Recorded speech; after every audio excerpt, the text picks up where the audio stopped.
Peneliti juga menemukan bahwa gejala hoarding disorder cukup stabil dari waktu ke waktu.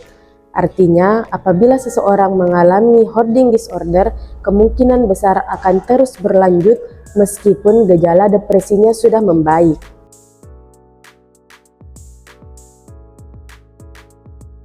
Halo semuanya, kembali lagi di channel Seia-Iya. Seperti biasa, kita akan kembali membahas tentang penelitian psikologi yang tentu saja menarik dan relevan dalam kehidupan kita sehari-hari. Nah, kali ini kita akan membahas sesuatu yang mungkin sering kita lihat, namun jarang untuk kita pahami. Nah, kita akan membahas tentang kebiasaan menimbun barang pada orang tua. Apakah kebiasaan ini merupakan hal yang biasa atau ternyata ada masalah di dalamnya? Ternyata ada sebuah penelitian yang menunjukkan bahwa kebiasaan menimbun barang erat kaitannya dengan gangguan depresi. Langsung saja, yuk kita bahas lebih dalam. Nah, pertama-tama kita bahas dulu apa itu hoarding disorder atau gangguan menimbun. Jadi, hoarding disorder adalah kondisi di mana seseorang kesulitan membuang barang-barangnya meskipun barang tersebut sudah tidak memiliki nilai. Akibatnya, rumahnya menjadi penuh dengan barang-barang dan tidak layak huni. Ada sekitar 2-6 populasi yang mengalami hoarding disorder dan cenderung meningkat di usia lanjut. Nah, menariknya, gangguan hoarding ini seringkali bersamaan dengan gejala depresi. Sebanyak 50% kasus hoarding disorder ditemukan ada gejala depresi di dalamnya. Nah, baru-baru ini ada penelitian yang diterbitkan di American Journal of Geriatric Psychiatry mencoba membahas lebih dalam hubungan antara hoarding disorder dengan depresi pada lansia. Jadi peneliti membagi menjadi dua kelompok besar, yakni kelompok pertama terdiri dari 73 orang dewasa lanjut yang memiliki depresi aktif dan diperiksa secara langsung. Kelompok kedua terdiri dari 580 partisipan yang mengisi platform online dan melaporkan riwayat depresi sepanjang hidupnya. Nah, penelitian ini menggunakan alat ukur utama untuk mengukur hoarding disorder dan depresi. Jadi langsung saya bacakan alat ukurnya. Yang pertama ada Saving Inventory Revised untuk menilai tingkat hoarding dan Hoarding Rating Scale Save Report. Dan untuk depresi mereka menggunakan skala HAM-D dan PHQ-9. Hasilnya cukup mengejutkan.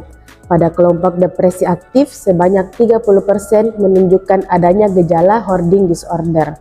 Sedangkan pada kelompok yang memiliki riwayat depresi menunjukkan ada 12% yang memiliki gejala hoarding disorder.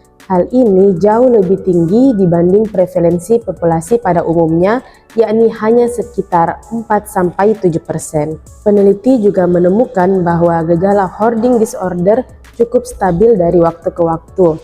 Artinya, apabila seseorang mengalami hoarding disorder, kemungkinan besar akan terus berlanjut meskipun gejala depresinya sudah membaik.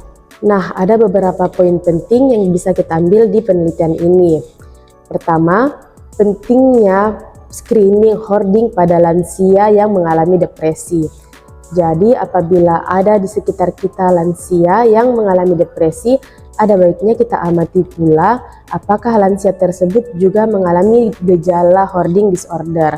Karena apabila tidak ditangani lebih lanjut, kemungkinan akan menimbulkan gangguan fungsi yang lebih serius. Yang kedua, hoarding dan depresi tidak saling bergantung. Jadi meskipun hoarding disorder seringkali bersamaan dengan gejala depresi, tapi penelitian ini menunjukkan bahwa hoarding dan depresi tidak selamanya saling memengaruhi. Jadi perawatan untuk depresi belum tentu juga menghilangkan hoarding disorder. Yang ketiga, kebutuhan terapi yang lebih spesifik. Pendekatan terapi yang menggabungkan antara psikoterapi untuk depresi dan untuk hoarding sangat dibutuhkan. Ada beberapa obat antidepresan yang bisa menurunkan hoarding disorder, akan tetapi terapi perilaku kognitif masih lebih efektif. Jika Anda mengenal seseorang yang mengalami hal seperti ini, langkah pertama yang bisa Anda lakukan adalah mengajak mereka berbicara secara baik-baik. Lalu, tawarkan bantuan untuk menemui profesional kesehatan mental. Ingat, ini bukan hanya soal barang, tapi juga soal kesehatan mental yang mendalam. Nah, itu dia tadi pembahasan kita pada kali ini tentang hubungan antara hoarding disorder dan depresi pada lansia.